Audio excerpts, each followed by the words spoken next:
Hello everyone. First off, I just wanted to say I'm so sorry that this assignment is late. I have had a third grader myself that has had tonsillitis, so it has been a chore.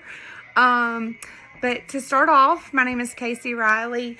I am a mother of 3. I have a middle schooler and I have a set of twins that are in 3rd grade.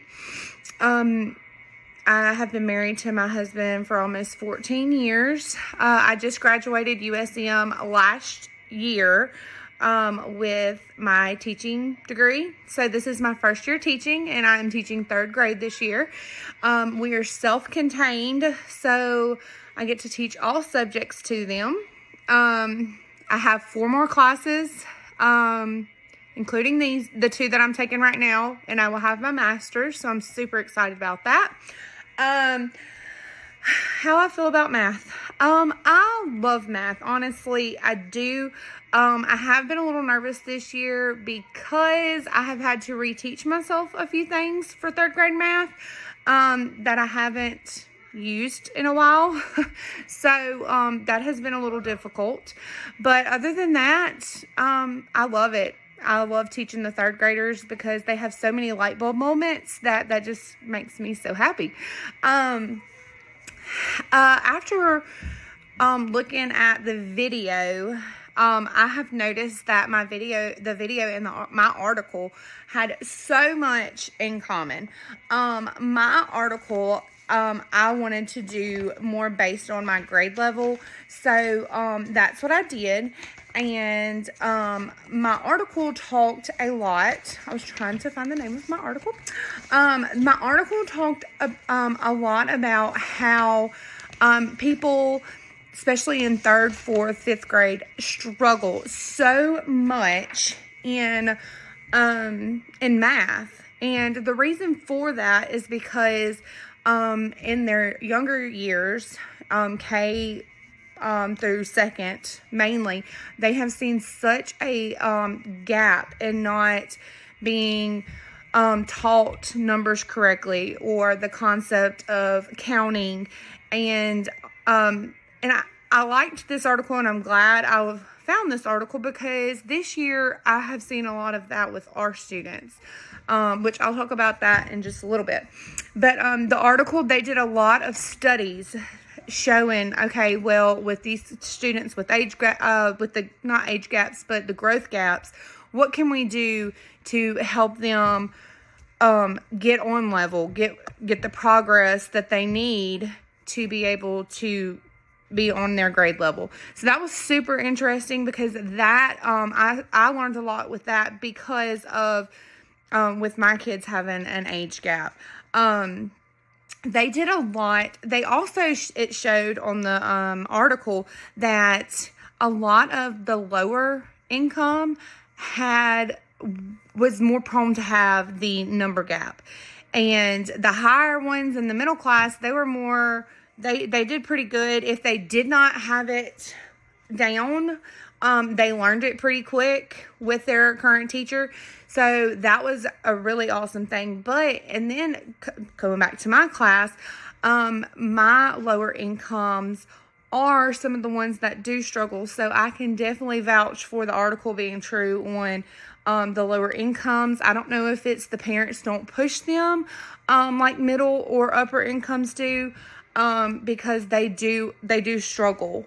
I do try to keep my confidence in all my kids up, because even with the low income, because they can do it. They just have to have the confidence and the drive to do it. So if their parents aren't going to push them, I will be more than happy to push them because I know that they can do it.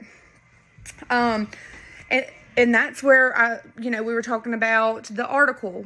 Not the article, the video. He talked a lot about age gaps and how, there's different fundamentals that we can work with to help these students. And we have always been, I know some of the teachers in my school, I liked the point that he made where, he said calculators should be used during instructions, not just to check your answer. I agree with that because some of this, to an extent. Some of the math that we do, they need that little push. And then once they get into the routine, okay, well, let's pull it back some. Let's just do it for checking your answers. But for learning it and getting the instruction time, why not let them use it, learn the concept of it, and then say, okay, let's try to do it without the calculator and see how they do. Because all kids learn differently, and I firmly believe in that. I've seen that this year so much. I also, when I looked at my 3-2-1, whenever we look at the three, at one of the 3 best math practices, this is in my class personally. We do iReady. I'm not sure if my other classmates, if y'all do iReady for y'all students, but we do iReady, we do iExcel, and we do Extra Math. iExcel is something new that we've done this year, and the kids absolutely love it. iExcel makes it fun for them. They're still learning, but they have to go down this path. They learn, they gain stuff throughout the path. They get so excited. They come to my desk almost every day. Oh, look what I got. So they were super excited. So that has helped them a lot. Extra Math. If you haven't done Extra Math, it's a game changer. We love it. It goes through subtraction, addition, multiplication, and division. So they call it, you have to beat the teacher. So you have to be able to do it fluently. And then once you have mastered all of them, which each step we make a big deal about, they get a certificate, they get out of my treasure box. But if they get it all, they get it's a big to-do. We call them over the intercom at school. So that has been super, super cool. The routines. Some of the routines that we do during our math is, if it's fill in the blank, you're not going to have nothing to really mark out, but we have a lot where it's multiple choice. So we go through each one and we work each one out, and we say, okay, can we mark that one off? Who agrees? Can you mark this one off? Who agrees? Who don't agree? Okay, well, if you don't agree, why? I want you to explain, why don't you agree? Or how did you look at it differently? Because there has been instances where the book says, no, it's this one. But then when you look at it in their aspect, and then I look at it and I'm like, okay, maybe it could be. So that the kids do really, really good at that. So we like doing that. And then another routine that we do is we do time test. So we started at the beginning of school, and they would start with 0 and 1s. They would have 5 minutes to complete 50 questions, so on and so forth. And they would do that all the way through, all the way up to 10s. If they mastered everything, we had an ice cream cone. And whenever you mastered it, you colored in that part of your ice cream cone. So it was probably around January.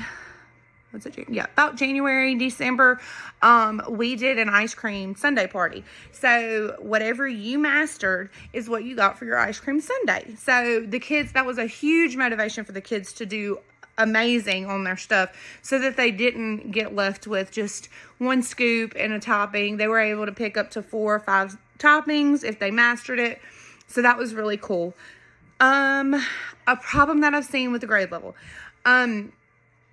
that is definitely the gap in counting, everything like that. Like I said, I'm 3rd grade, so they should not have that problem when they got to me.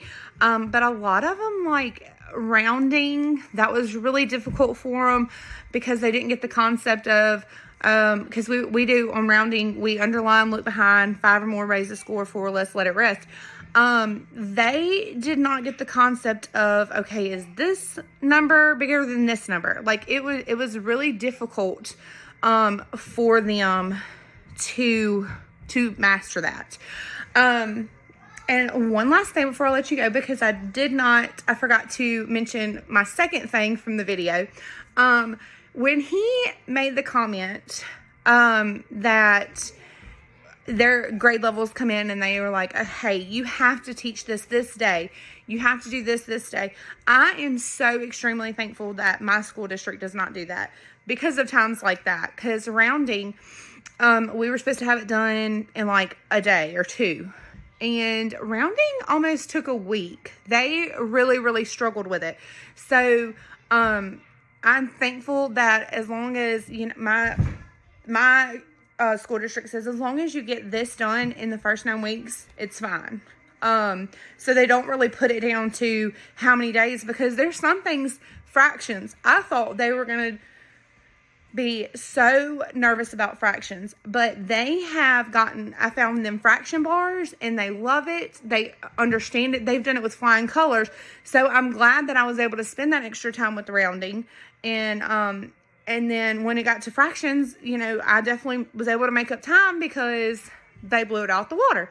So this was really, the article and listening to this man speak was very interesting because it had a lot to do with my class. So I hope, if you didn't know some of the information that I gave you, that I was helpful for you somehow.